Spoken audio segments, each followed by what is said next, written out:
Bom, continuando aí, né? Um outro objetivo das redes computadores é você conseguir ter um pouco mais de confiabilidade. O exemplo clássico disso é, às vezes, você ter um backup em vários computadores de um determinado arquivo. Ou seja, imagina o seguinte: você tem lá um relatório, um documento que você realmente precise e o que, que acontece? E ele está armazenado em um único computador, porque ele está isolado, ele não tem uma rede de computadores, vamos dizer assim, a seu dispor. O que, que aconteceria se, por exemplo, esse computador, o HD dele queimasse ou tivesse algum problema, ou o computador fosse roubado? Você ia ficar sem aquele documento importante, né? Então, o que, que acontece? Aquilo era importante para você, aquela informação era importante para você, e você perdeu essa informação porque você não tinha confiabilidade. Porque um computador sozinho, ele não tem uma alta confiabilidade. Mas se você tivesse esse computador, às vezes, distribuído em vários computadores da rede, né? Ou às vezes num servidor que tem uma maior confiabilidade, porque um servidor, às vezes, um sistema de servidor, ele é um computador mais robusto, que ele é feito para suportar mais, ter uma maior confiabilidade, ou às vezes até mesmo um serviço de rede, como por exemplo o Dropbox, onde esse computador seu fica armazenado na internet, existe uma equipe que cuida para que, por exemplo, você consiga ter aquele arquivo sempre. Eles se preocupam em fazer backups, em manter seu arquivo em mais de um servidor, né, em locais distintos, né? Você consegue às vezes ter confiabilidade por usar uma rede. Então isso aqui é uma das coisas que se usa bastante em redes.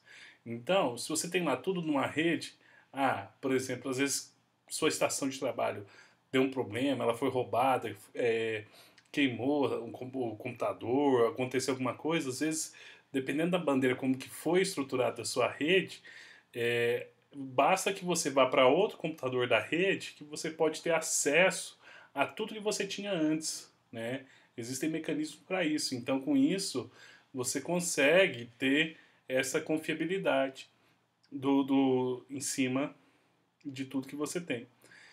Por fim, né, a gente tem a principal função da rede, que é a comunicação. Rede de computador, ela está muito ligada à parte de comunicação, onde você vai transmitir texto, voz e vídeo, né? Então, a principal aplicação de rede é isso. Então, todo mundo usa aí rede, às vezes, por exemplo, você vai transmitir texto. Quando que você transmite texto?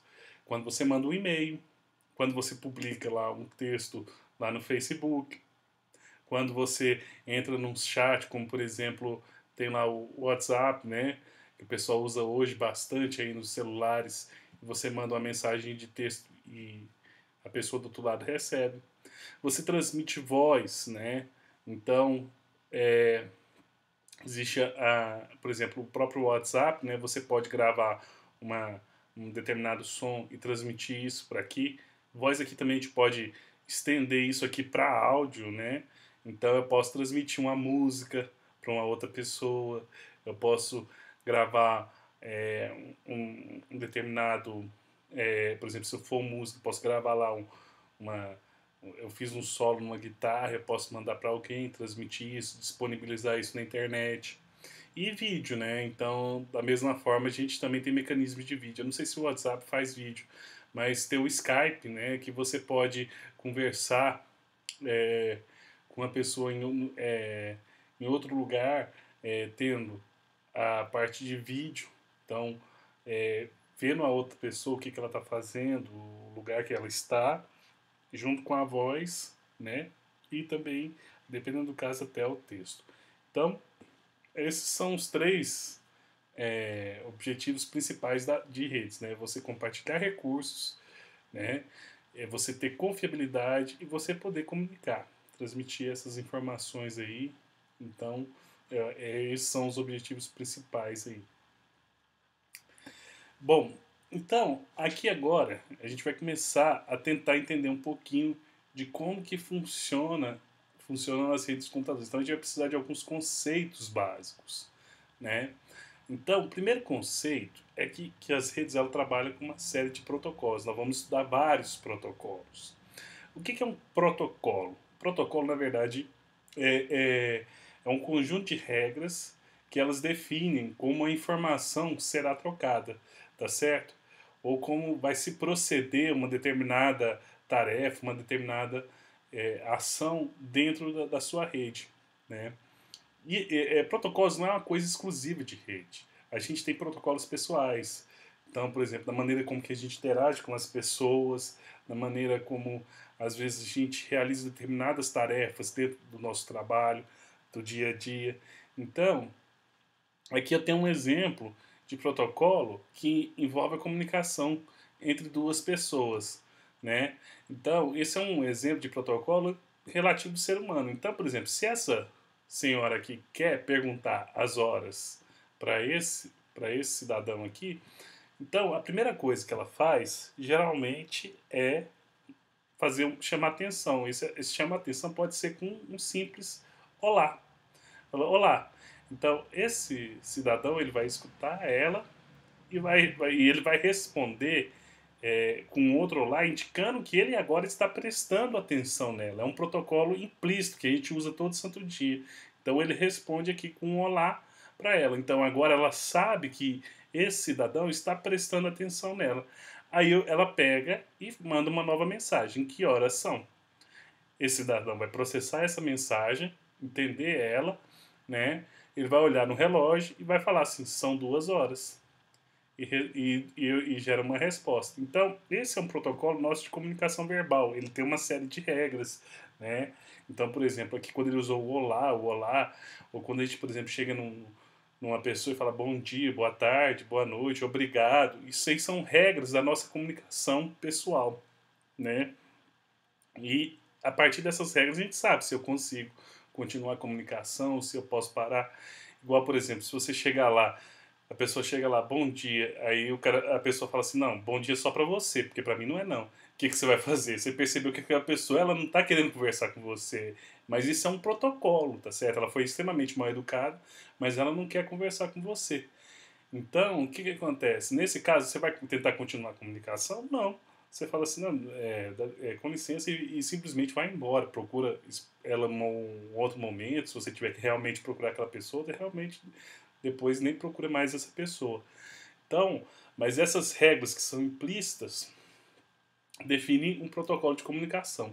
No caso das redes, eles vão ter uma coisa semelhante. Eles vão ter um protocolo, uma sequência de passos que vão determinar como que você vai obter determinado recurso ou determinada mensagem, né? Então, por exemplo, da mesma forma que a senhora veio ali e falou olá para o senhor aqui, nós temos aqui uma comunicação, por exemplo, entre um computador, seu computador da sua casa, e um servidor. Por exemplo, o computador pode ser o computador da sua casa e um servidor é um servidor que está lá dentro do IFTM que está hospedando a nossa página do Instituto.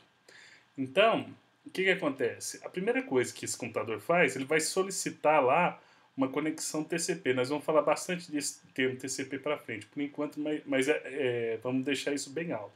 Essa conexão TCP é a mesma coisa dessa pessoa falar olá, ou seja, esse computador está falando assim, ó, chamando a atenção desse servidor, olha, eu quero uma informação sua, né? Aí, o que acontece? Esse servidor, ele pode, por exemplo, estar livre e ele vai falar assim, não, tudo bem, o que você precisa? É a resposta da conexão TCP. Só que isso aqui é mais coisa de baixo nível, é uma resposta da rede, né? É uma coisa relacionada com o protocolo da rede. Aí esse servidor fala assim, ele manda um get. Get seria obter em inglês, né? Isso aqui a gente vai ver lá depois no protocolo HTTP, que isso aqui é uma das faz parte do protocolo HTTP para você obter uma página da web. E ele vai falar assim, olha, eu quero a página principal do instituto.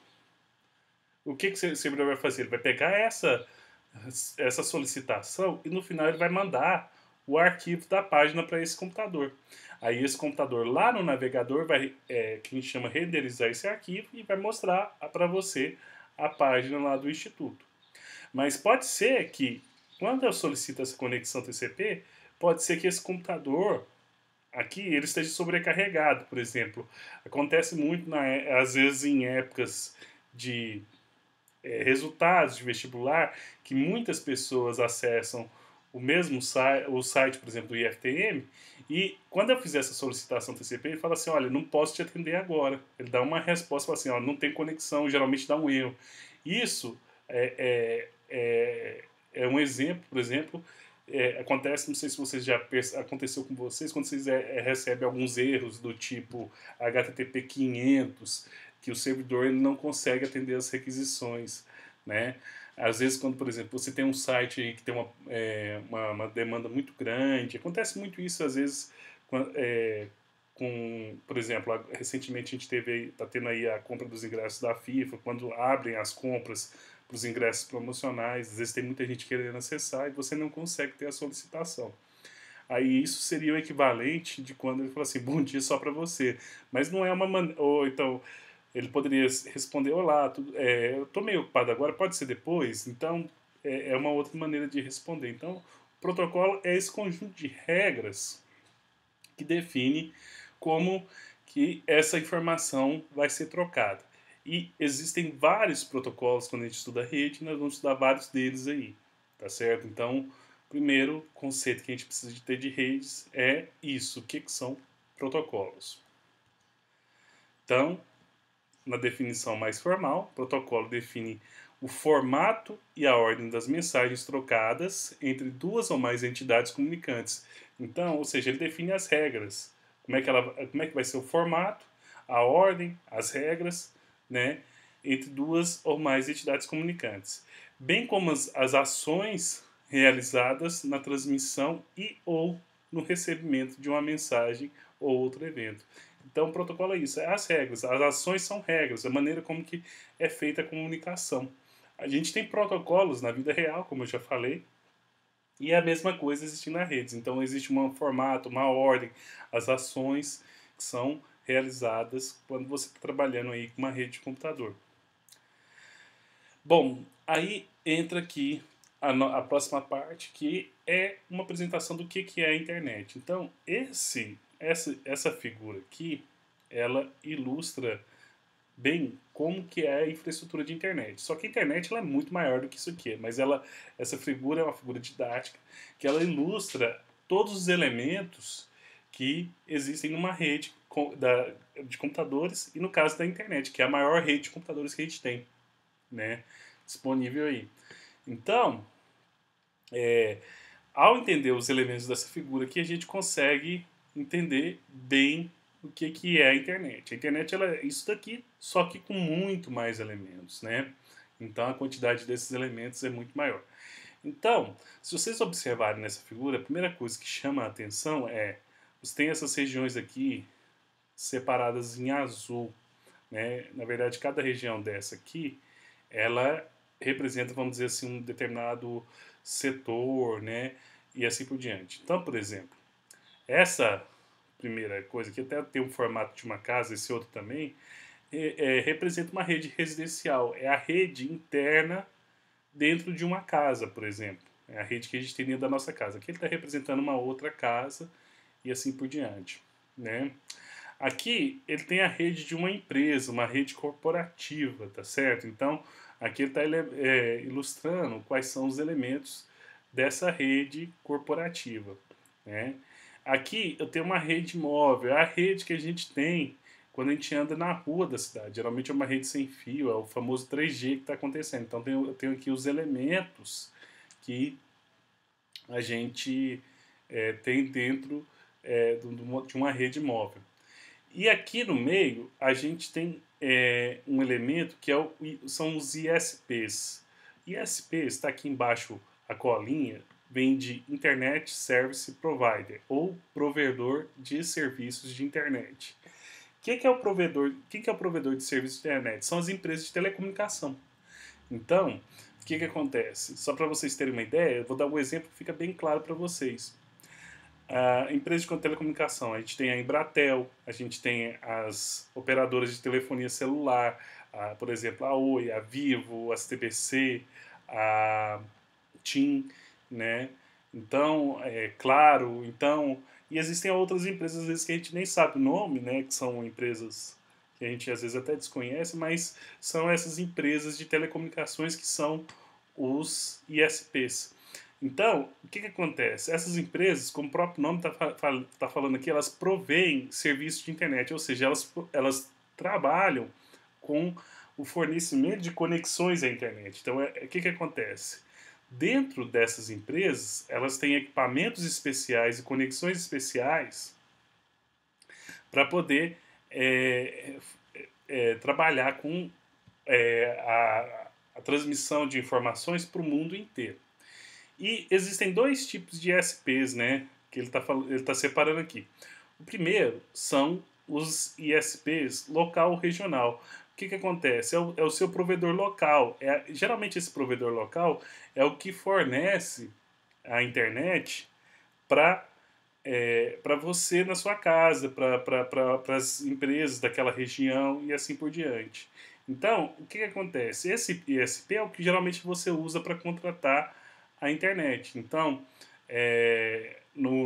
por exemplo, aqui em casa, a minha internet, ela quem fornece, acaba fornecendo, às vezes é a CTBC. Então, a CTBC ela me fornece lá a, o acesso para minha internet, né? Então eu compro o acesso dele. E esse ISP local regional, ele permite a comunicação dentro daquele local, dentro daquela região, tá certo? Geralmente esse ISP ele tem uma atuação, às vezes dentro de uma cidade ou de uma microrregião, por exemplo, Triângulo Mineiro e assim por diante, né? Então, é essa empresa que faz isso. Antigamente a gente tinha os serviços discados, né? Então, às vezes o seu provedor local geralmente tinha alguns provedores locais, por exemplo, o UOL, ele começou como provedor de internet, o Terra começou com local como provedor de internet, na época da internet discada, eles eram os ISPs locais, ou os provedores locais, são os provedores de internet. Só que esses provedores de internet local, eles precisam de, para poder acessar o resto do mundo, eles precisam de comprar um acesso de internet de um provedor maior, que aí geralmente é um nacional ou um global, né? Então, eles têm que ter algum mecanismo de conexão. Essa conexão aqui que é feita, ela mostra uma conexão com um provedor maior, que é um provedor nacional local.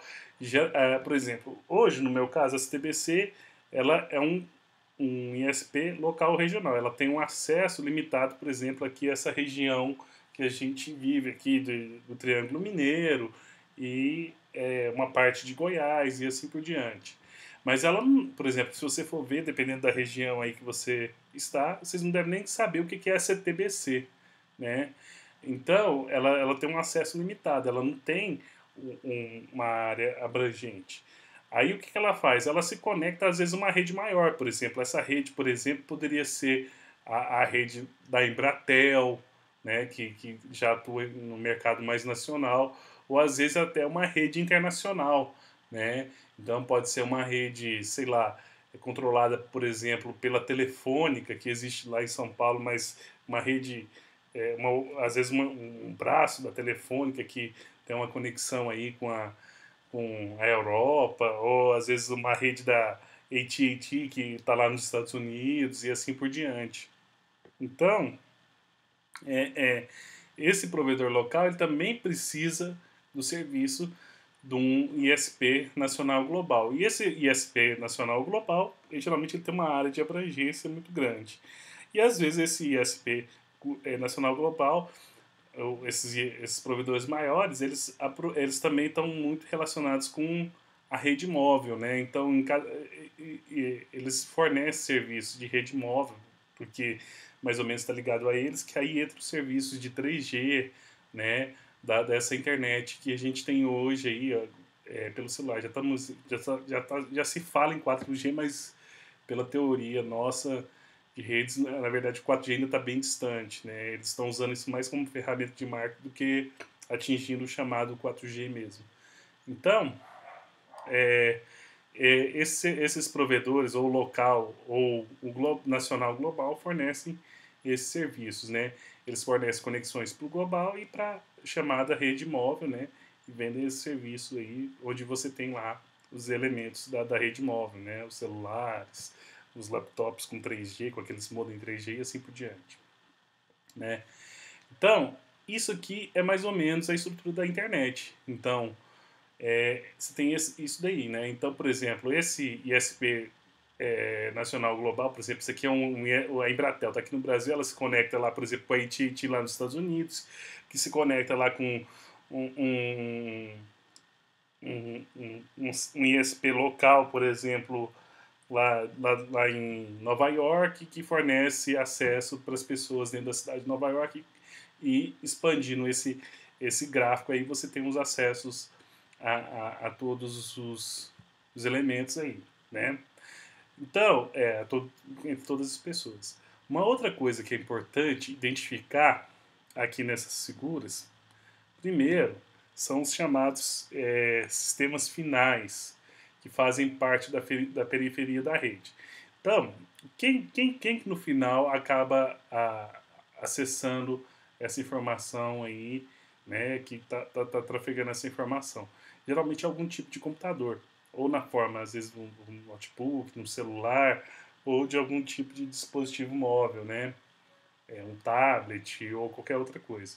Então, por exemplo, aqui a gente tem lá na rede móvel, o sistema final lá, um celular, um, um notebook, né, conectado com modem 3G. Aqui ele colocou um carro para dizer que esse celular e esse notebook estão dentro do carro em movimento. Acho que a ideia é mais ou menos ilustrar isso, né? Mas pode ser que um dia a gente tenha carros inteligentes que consigam fazer isso, né? Da mesma forma, a gente tem outros, vamos dizer assim, outros elementos finais, né, que são computadores, né? Aqui tem um notebook com uma rede sem fio local, né?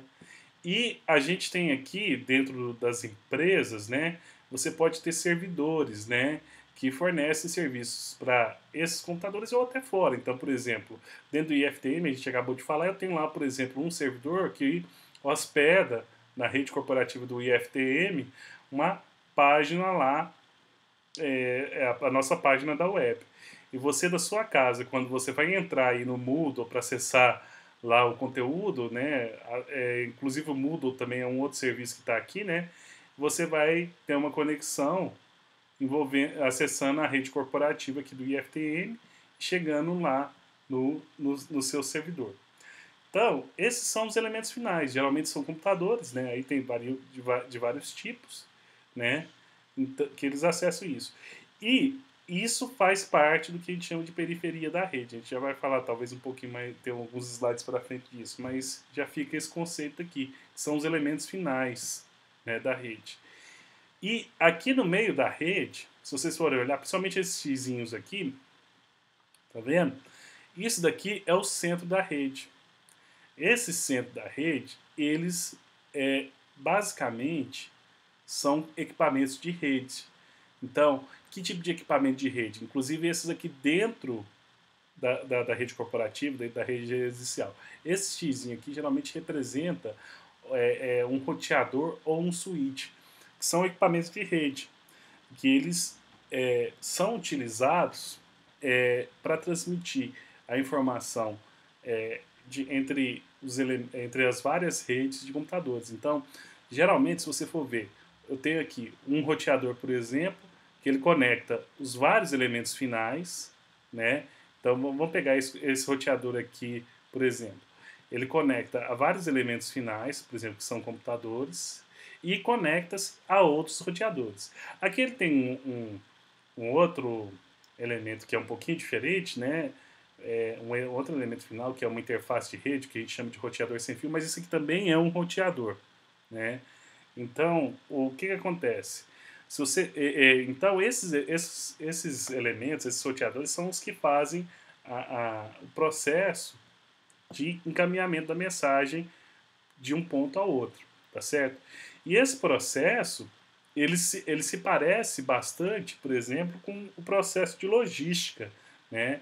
Então, por exemplo, quando você vai mandar aí um pacote, uma carta pelo correio, é um processo parecido com, vamos dizer assim, o processo de uma rede de computador, né? Então, por exemplo, se você está dentro da sua casa, está nesse computador aqui, e você quer acessar a página do Instituto, o que você vai fazer? Primeiro você vai fazer uma solicitação. Lembra do Olá lá, que é a primeira coisa para pedir uma conexão? E essa solicitação, ocorre na forma de uma mensagem. O Olá lá nosso não é uma mensagem, você está falando para outra pessoa. Então, o que acontece? Essa mensagem, ela vai ser colocada num invólucro que a gente chama de pacote. Até o termo que a gente usa vem do processo de logística, né? Por exemplo, quando você vai mandar uma encomenda pelo correio, você tem que empacotá-la, colocá-la num pacote.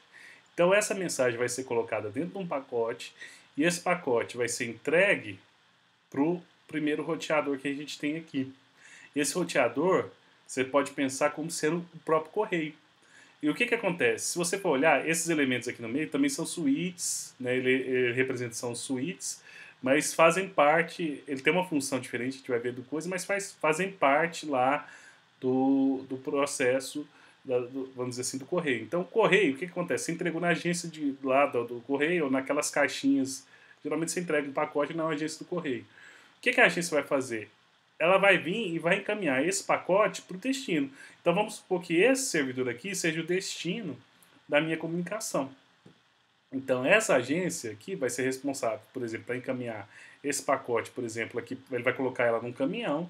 Esse caminhão vai chegar aqui numa outra central aqui e vai descarregar para essa agência. Aí ela vai falar, olha, esse pacote agora vai ter que ser encaminhado para essa agência, que vai ser encaminhado para essa agência, que vai ser encaminhado para essa agência, que vai chegar no seu destino, tá certo? Então, é esse processo aqui que ocorre na rede. A mesma coisa na internet, é uma coisa bem parecida aí com o processo dos correios. Então, você encaminha pacotes dentro dessa rede, tá certo? E esses roteadores, eles têm essa função de fazer esse encaminhamento dos pacotes, tá certo? Para cada um e para cada lugar até ele chegar no destino. Inclusive essas linhas aqui que ele está desenhando mostra a interconexão entre eles, né, entre os elementos, tá certo? Então vocês perceberam que eu fui seguindo essa interconexão. E é mais ou menos assim que funciona a internet. Só que esses roteadores, eles funcionam também como uma agência, né? Então, porque, por exemplo, se você chegar lá, você pegou lá, fez um pacotezinho, você está mandando lá, por exemplo, pensar lá no exemplo lá do correio, você está querendo mandar uma caixinha do tamanho aí, por exemplo, de um celular. Você entregou na agência, a agência tem aqui um caminhão, você acha que esse caminhão vai levar só o seu celular para outra agência? Não, ela vai receber uma série de outras encomendas, encaminhar todas elas para a próxima agência, depois vai ter um processo de separação, olha, parte desses pacotes vem para cá, a outra parte vem para cá, tá certo? Chegou aqui, junta de novo todos os pacotes que ele recebeu, faz uma separação, parte dos pacotes vem para cá, partes retornam, né? Vamos dizer assim, pode ser que venha um pacote que estava aqui e vem para cá. Então existe um processo bem parecido com o processo dos correios. Então existe uma distribuição, uma logística que ocorre para que a informação trafegue de um ponto até o outro aqui na rede de computador.